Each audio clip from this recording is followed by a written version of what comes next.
Hello everyone, it's Old Guardian here. In this Hearthstone lore video, I want to take a look at the lore background, Warcraft lore background of these two Hearthstone cards. We have Archbishop Benedictus, a very old card that's currently only available in Wild. Wow, what a control priest card that was.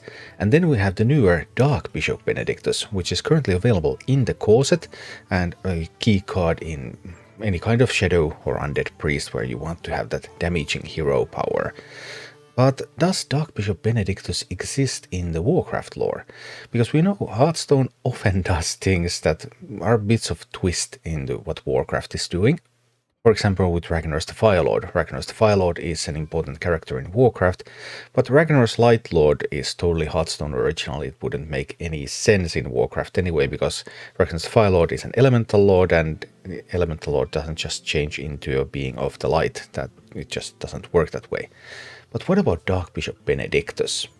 The name Darkbishop Benedictus is a Hearthstone original, but the story of Archbishop Benedictus does see him become essentially a Darkbishop. In the vanilla days of World of Warcraft, Archbishop Benedictus resides in the Cathedral of Light in Stormwind as an Archbishop of the Cathedral. In the lore, Benedictus was a priest during already the First and the Second War, so Warcraft 1 and Warcraft 2, the battles between humans and orcs, and he participated in building the Cathedral of Light in Stormwind. However, during the Third War, that would be the events of Warcraft 3, the RTS game, Benedictus had a crisis of faith. Why did the light abandon so many good people to their deaths? Why did the light allow Lordaeron to be destroyed?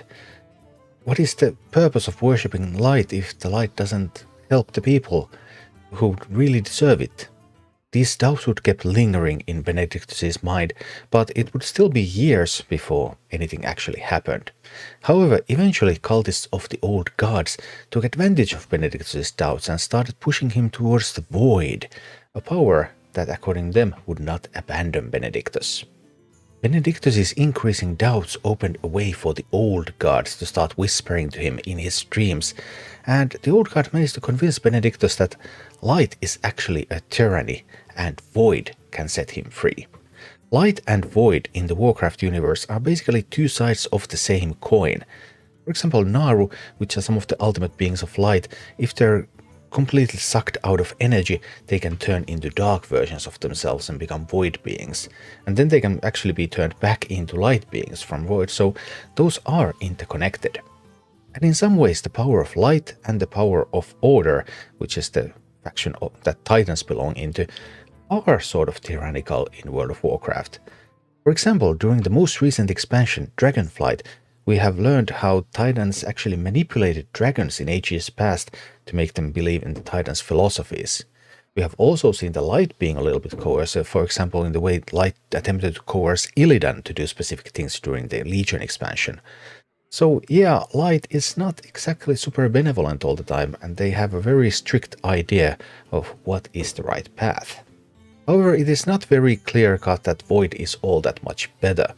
Benedictus was convinced that he would have to bring about the Hour of Twilight.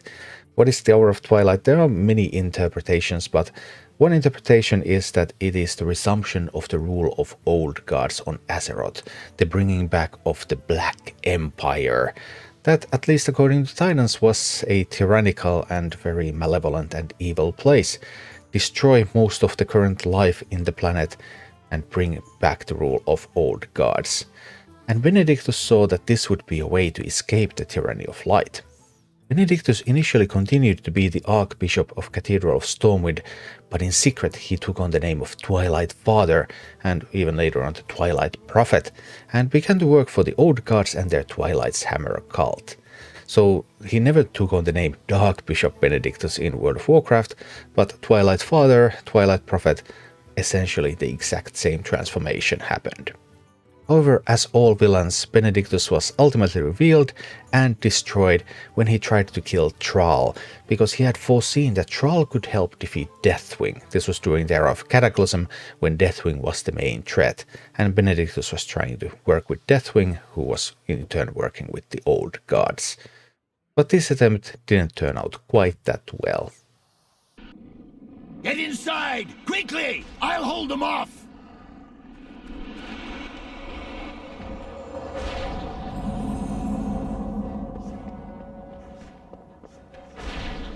Now, Shaman, you will give the dragon's soul to me. I will not, Archbishop. It will never be yours. I suppose it has to be this way then. If only you'd seen what I've seen. Then you'd understand. You were a figurehead of the light, Benedictus. How could you betray your own people? There is no good, no evil, no light. There is only power. We serve the world's true masters. When their rule begins, we will share in their glory. And you, we will feast on your ashes. Now, die! Thank you for watching. Click like and subscribe if you enjoyed this, and a special thanks to all of my Patreon supporters, YouTube members and Twitch subscribers who make all of these videos possible.